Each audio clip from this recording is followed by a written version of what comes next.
Hey everybody, I'm Grandmaster Ben Finegold here with our weekly lecture series, our weekly sponsored lecture series. Our sponsor is anonymous, although I know who it is, but he prefers to remain anonymous, or she. Nobody knows. It's on the Polish opening, which also has two other names, the Sokolski opening and the Orangutan. And that's where white plays b4 on the first move. There's a Wikipedia article about it. That's a pretty good article. If you want to read up about the Polish opening, Wikipedia did a good job with this opening. It says, based on databases of white's 20 possible first moves, b4 ranks 9th in popularity. So it's a good surprise weapon, which is played in some blitz games by the world's best players. I have a funny story about the Polish opening. So many years ago, before I even played chess, this was in the early 70s, and I was too young to play in tournaments. There was a tournament that was held at a festival outside, like in a tent. And it was the Polish festival because it was at Hart Plaza in Detroit. In the summer, they have ethnic festivals where they have music and food and entertainment based on some ethnicity.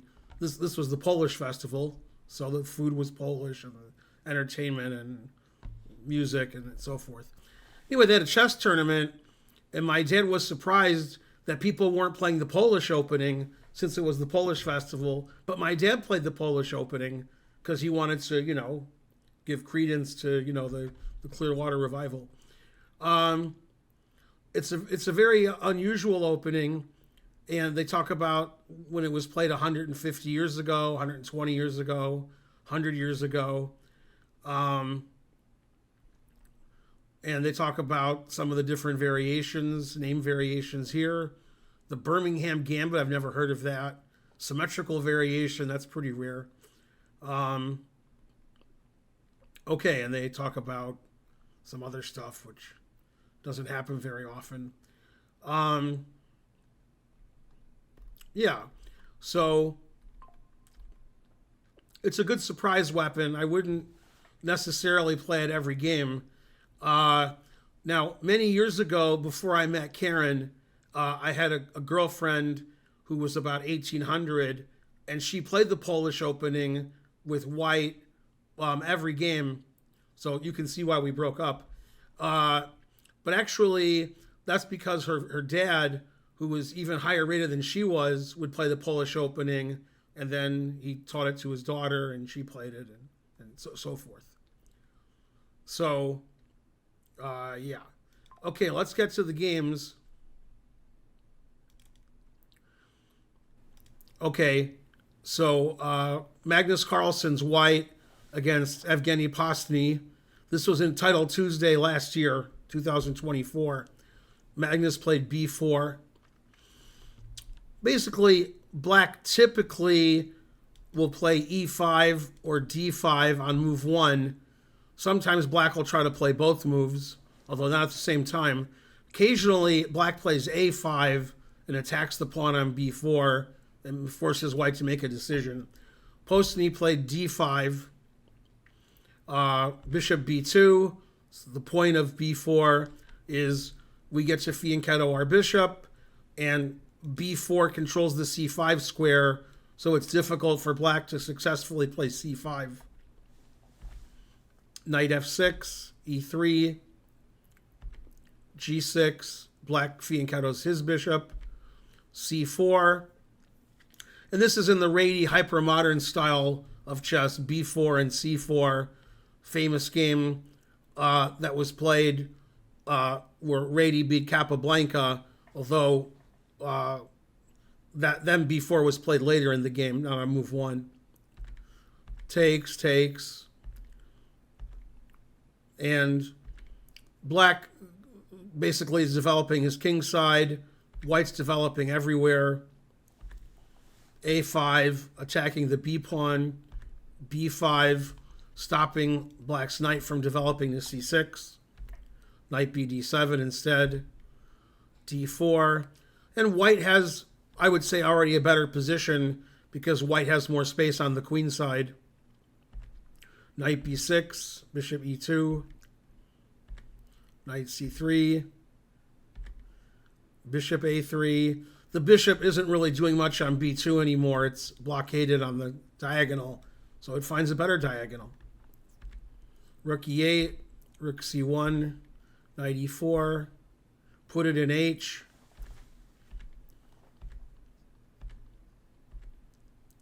Both sides just developing and improving their position. Even though it's a blitz game, still white plays pretty slowly. Okay, now Magnus's rook is strangely placed, and he might have to sacrifice the exchange later, but that's good because you should always sack the exchange. Knight d5, rook c5, e6, queen b2, bishop f8, and now Magnus always sacks the exchange with knight to d2. Not really an exchange sacrifice per se, because he's threatening the bishop, and the bishop, if it goes to f5, white has e4, forking the two pieces. So even though the rook is semi-trapped, the bishop is also trapped. Bishop takes, pawn takes, knight f6, defending the bishop, rook d1, threatening to take the bishop and unleash an attack on the queen. And even though white's down the exchange, white's dark square compensation more than compensates for the exchange sacrifice. White can play like queen e5 and bishop b2 and put tremendous pressure on black's position. Bishop d5, e4, bishop is trapped, c6. Now white has two pieces for a rook and pawn. White got this tremendous dark square attack against black's king. Magnus is threatening mate in 1. Never play f6. f6 was forced. Knight f3. And Magnus has a winning endgame with his two pieces for a rook.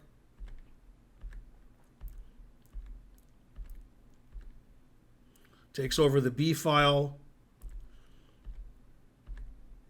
Takes on c6. And in this position, white's threatening knight takes d5, but white's also threatening bishop b5, forking the rooks, which I think black missed. Black played f4, bishop goes back to d2, knight e6, and just bishop b5, forking the rooks. Black played rook d8, which is a strange move because it hangs the rook for nothing, and then he resigned. Also, it hangs the knight for nothing. So maybe it was a mouse slip. It doesn't matter. It's losing anyway. So that was a nice win by Magnus, who basically did what you want to do in the Polish opening, which is play on the queen side. And you can see at the end of the game, all of white's pieces are on the queen side.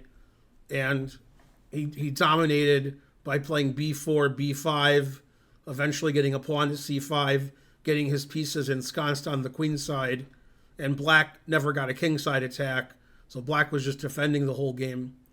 So nice game for Magnus, who took over the c-file with his rooks, and eventually black got a piece trapped in the center of the board. We're not going to see a lot of games from Super GM classical tournaments in the Polish opening, because its reputation is mainly as a surprise weapon. So we'll see it a lot in like Title Tuesday and some rapid tournaments, players who are lower rated. But I wanted to show you games of players who are higher rated, because I like doing that. Okay, the next game is Jeffrey Xiong, one of the top 10 American players, versus Johann Sebastian Christiansen, who I think is Danish, or maybe he's Norwegian. Yeah, is Christiansen Danish or Norwegian? Huh. He's one of them, so you gotta like that. Maybe he's both. This was played also last year in Title Tuesday, 2024. Players' FIDE ratings are about the same. B4, e5. Black immediately attacks the pawn on b4. a3. Most players play bishop b2 here, and they're willing to trade off their b pawn for the e pawn, but he played a3. a5, b5. Typical play in the Sokolski, or the Polish opening. Black takes the center. White attacks the center. Now it looks like a reversed French defense where, White has a lot of play on the queen side already.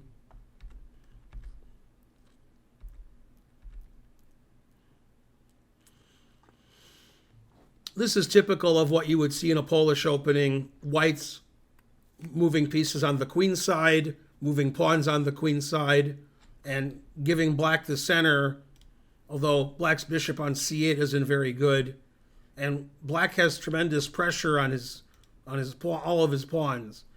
All of his pawns are being attacked in the center. Castles, and Jeffrey Xiong plays g4.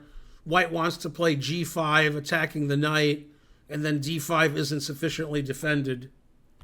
So he takes on c4, since his d pawn isn't going to be defended enough. Bishop takes, knight b6, attacking the g4 pawn and the c4 bishop. So bishop e2, bishop c7, takes, g5. Now the e4 pawn isn't sufficiently defended, so Jeffrey Xiong takes on e4. White has won a pawn, and black's center is destroyed. A few moves ago, when I showed you the position, black had this beautiful pawn structure, nice center, and it got completely destroyed by Jeffrey playing g4, g5, and taking all of the pawns in the center. Bishop f5, attacking the knight. Bishop d3, rook b8, rook c1, attacking the c pawn. Knight a4, with a discovered attack on the bishop and a regular attack. Queen takes, rook takes, queen c6. Now white is 2 pawns ahead. Takes, takes. Queen a3, taking a pawn and threatening the bishop on d3. White castles, because white's threatening the knight on d5. White has to get his king out of there. Knight takes e3. This is a tactical mistake. Black was thinking white would take, and then he would take. And that tactic actually has a name. It's called a desperado. So in this position, if black takes the knight, the bishop I should say, and white takes the knight, then you just traded pieces. So black desperados the knight on e3, hoping to get a pawn out of the deal and still trading pieces. Fortunately, Jeffrey played rook c3, which maybe Christiansen overlooked. And now you might lose the knight for nothing. Bishop takes h2 check. Interesting tactic. King h1. If white takes, then black can play knight takes rook check. So we just play king h1. All of black's pieces are hanging. The queen, the knight, the bishop. Queen a2. White's a piece ahead.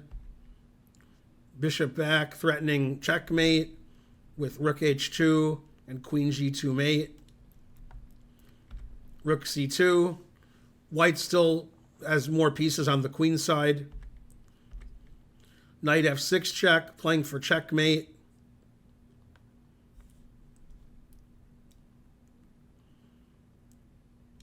If you take the knight, then I could play g takes f6, threatening queen g2 check and queen g7 mate, also threatening queen e4 and queen h7 mate. White has a mating attack against the black king. So he played king h8, queen e4, g6, queen h4, threatening queen takes h7 checkmate, h5, Nice easy knight sack. You can't take the knight because queen check and queen h7 checkmate. So he plays rook d8, but the king doesn't have an escape square because queen h6 is mate. And the game ended in checkmate with white a piece ahead and attacking. So that was a very interesting game because both sides were playing on the queen side. Then Jeffrey shifted over to the king side and got a mating attack pretty quickly. Of course, these are blitz games, so the moves aren't perfect, but you can see that white gets a lot of play in the opening by playing the move b4.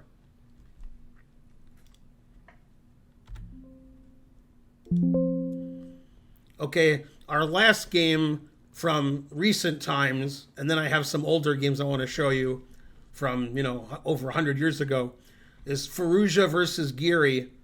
And this is a timely game because earlier yesterday, Giri won the Grand Swiss and thus clear first, and thus qualified for the candidates tournament. But that doesn't mean he can beat the Polish opening. And Firouzja likes to get his opponents out of his prep, so plays b4. Probably Giri doesn't have a lot of prep against the Polish opening. d5, bishop b2. We see a new position on move 2 in all of the games. Players with black play differently. Bishop f5, e3, e6. Black's not really threatening to take the pawn right now because then g7 is undefended. That's a typical Polish opening tactic that happens after black plays e6. If black wants to take the pawn on b4, black has to play knight f6 first. So white ignores that, and he hopes that Giri will blunder and take the pawn, and then black loses the rook. Maybe at the lower levels that would happen, but it wouldn't happen to Giri. Otherwise, he wouldn't have qualified for the candidates if he's hanging his rook in the opening. So he played knight f6. Now black is threatening. Bishop takes b4. c4. Firouzja says, go ahead and take my pawn. I dare you. I double dare you. And you can take the pawn, but Firouzja wants to play queen a4 check, knight c6, knight e5. And black has some issues here, which may cost him a pawn. So Giri plays c6. Now he's really threatening that pawn on b4. So Firouzja plays a3, bishop d6, knight c3, castles, bishop e2. And this is like a reverse London where white has excellent play on the queen side by advancing his queen side pawns. Rook c1, e5, Giri plays in the center, takes, knight b5, threatening the bishop. Bishop has to go to b8, knight h4, threatening the other bishop. Bishop goes to e6, queen c2. The queen defends the f5 square, so white can play knight f5 later, and defends the c7 square, so white can play knight c7 later. Knight e8, that defends the c7 square, and discover attacks the knight on h4. Knight back to f3, a6, knight back to c3, knight d6, d3. And black has a nice center, but white has good queenside counterplay, and black's bishop on b8 is blocking the rook on a8, which isn't really good for black. Rook e8, knight a4, playing on the queen side. Also discovered attack on the e-pawn. f6, never play f6. Now you know the result of the game. Although this lecture's on the Polish opening, so white's going to do well in this lecture. If the sponsor had said the name of the lecture is how to crush the Polish opening, then black would have done better. Knight c5, playing on the queen side. Knight takes, pawn takes, Knight retreats. Finally, white castles. Bishop c7, knight to d2, bishop d7, passive move. e4, attacking the center. Bishop c6, bishop g4, activating the bishop. Knight g5, rook e1, defending the e pawn again. King h8, getting off of this diagonal, making the king safer. Knight f1, repositioning the knight. f5 looks like a good square for the knight. Rook b8, rook d1. And these positions are about equal. They're just maneuvering around. But this was played in the Norway Blitz in 2023. So unlike the other Blitz games which were played on the internet, this was played on a real board in real life.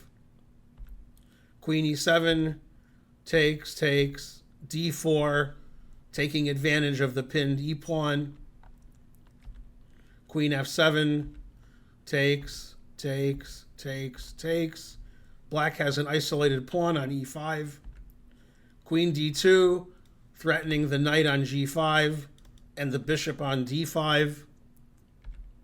Knight e4, black's forced to sacrifice a piece. Black plays for an initiative, wins the exchange back. But white has two pieces for a rook, and black's e-pawn isn't going anywhere. So white should just be winning technically.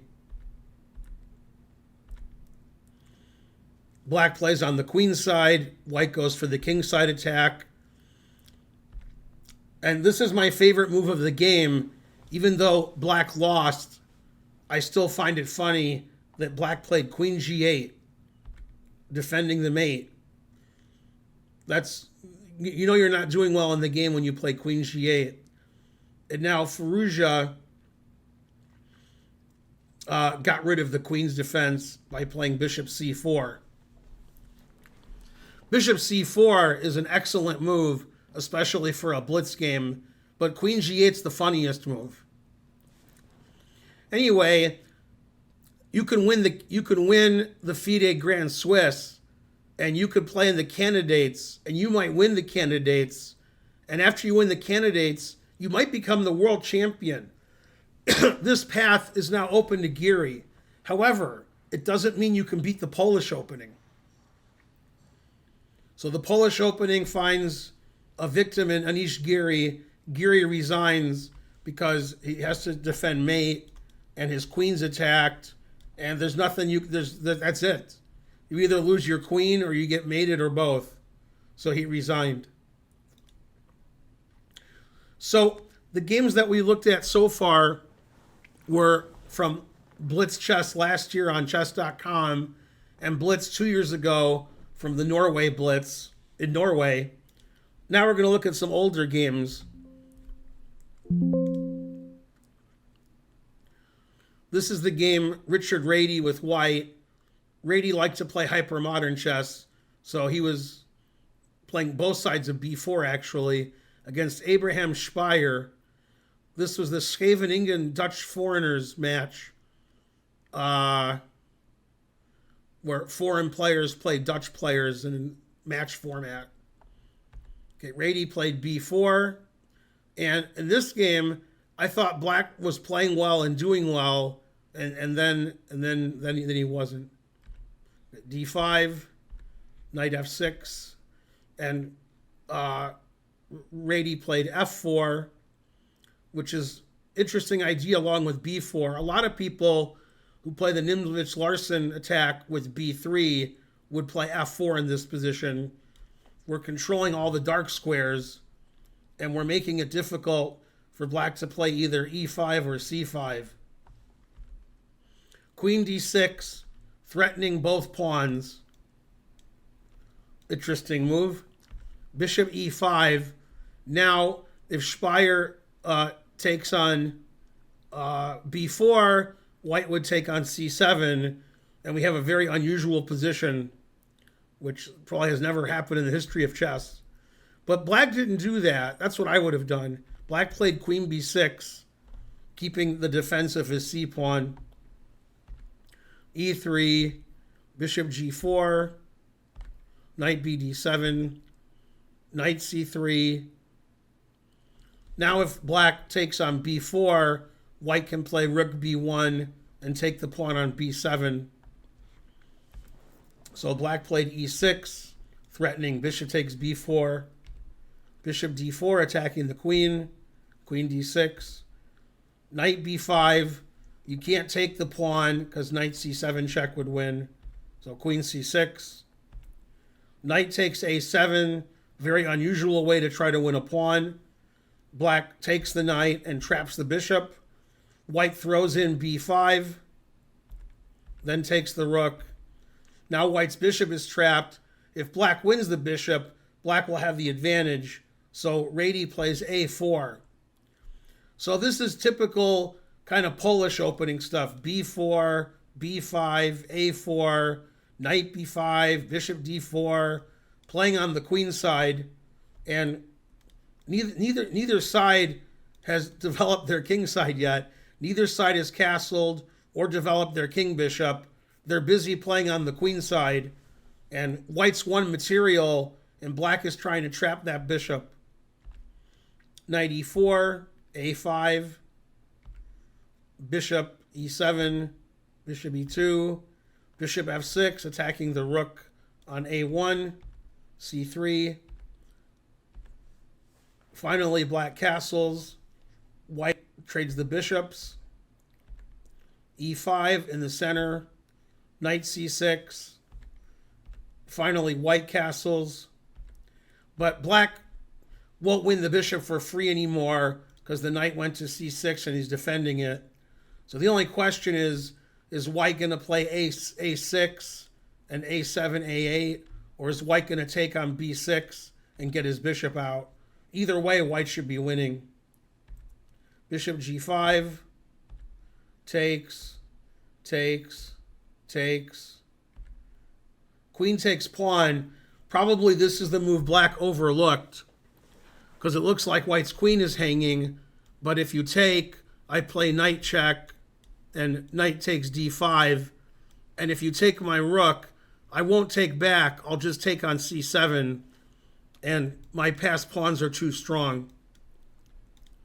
Two connected passed pawns on the 6th and 7th rank.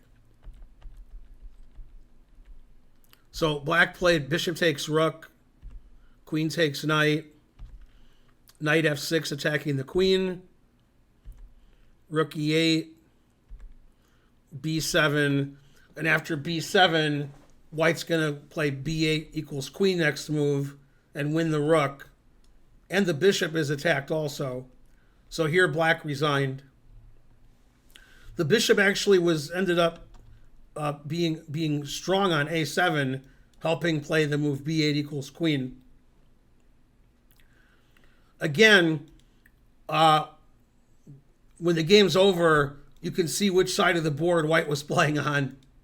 A lot of stuff was happening on the queen side, and that's why white plays b4 on move 1 to gain space on the queen side, to get an initiative, and to develop the queen side quickly at the expense of the king side.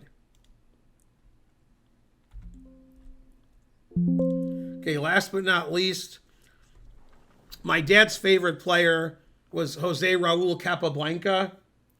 My dad liked to tell me that Lasker said, "I know a lot of great chess players, but only one chess genius, Capablanca." And I would tell my dad, yeah, but Lasker wasn't around when like Fischer and Kasparov were playing, so he doesn't. That's why he didn't know other chess geniuses. Also, Morphy was a chess genius, but I guess Lasker didn't know him because he died before Lasker played chess. Anyway, this was a casual game in 1927. His opponent's name is Archimedes Pedroso Jr. So this is a casual game. It wasn't played in a round-robin tournament with other grandmasters. So Capablanca played b4. Now, in this game, I never liked Capablanca's position. I thought his opponent played really well. Then his opponent resigned when he was completely losing. So somehow Capablanca mesmerized him or hypnotized him or something, and all of a sudden White was winning. Okay, he played f6, never play f6. That means we know the result of the game. So in the games that I chose, nobody played bishop takes b4, bishop takes e5, knight f6, which is one of the main lines of the Polish opening. Black played f6. Black wants to play d5, and black wants to take the pawn for free, and so forth. Capablanca plays a3, d5, e3, d4. Capablanca doesn't play c4 because black played bishop e6. So then the c4 pawn wouldn't be sufficiently protected. So he plays d4. And once again, they get some kind of reversed French defense where White has an extra tempo because he's White. If you're black playing the French, you move second. If you're White and you play the French, you move first. So this is an advanced French where both sides are playing strange. Bishop here, f6 doesn't make any sense. When you play f6, you don't want to play e4 because then why'd you play f6?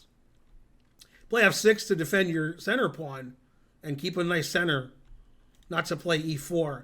But e4 was sort of forced because otherwise black center falls apart.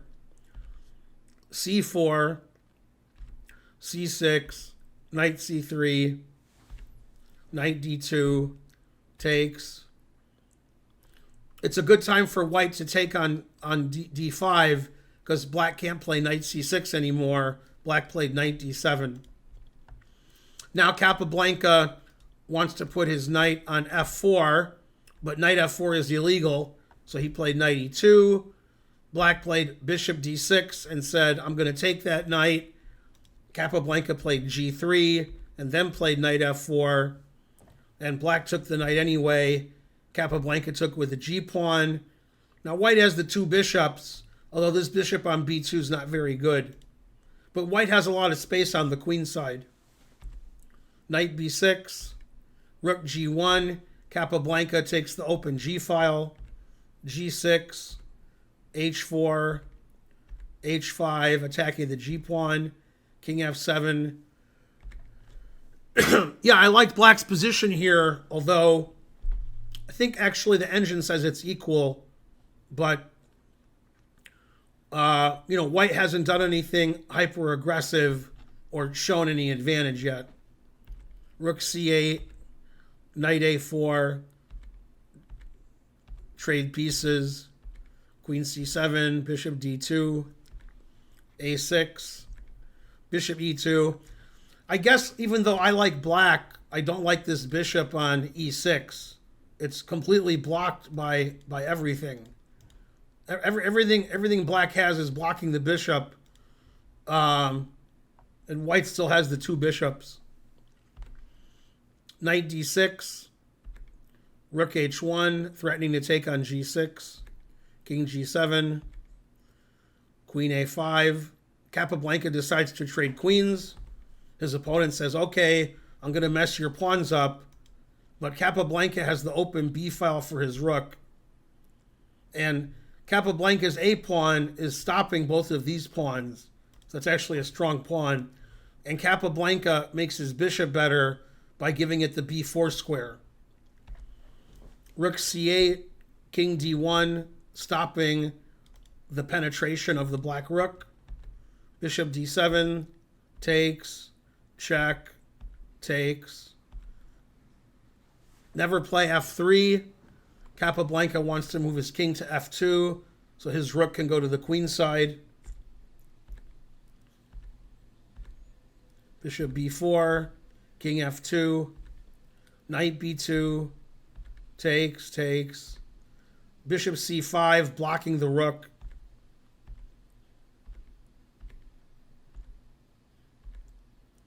Takes, takes. And now all of a sudden White's winning. So I think black played very well this game, And in this position, if both sides play perfectly, I think the game should end in a draw because material is equal. Both sides have their advantages. I have a caller on my phone. My phone agreed. It made a noise like draw agreed. And here, Black lost his patience and played the move G5. And this is just a tactical mistake. After takes, he must have missed Capablanca's next idea.